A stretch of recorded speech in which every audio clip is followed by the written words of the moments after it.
Ito yung dam na pupuntang dito sa kabila naman.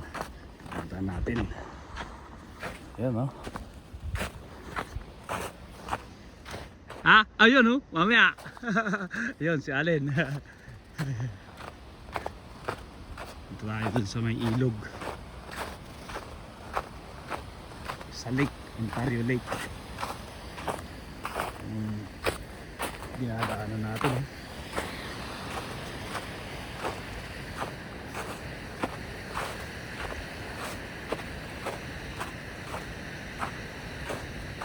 Yan.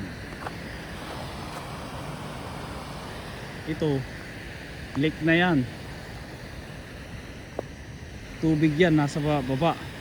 Tignan natin. Try natin bumaba. Kung malambot o matigas. Oh, tigas. Tigas ito. Lake to. Medyo matigas pa siya pero baka mamaya biglang mag-crack. Iyon.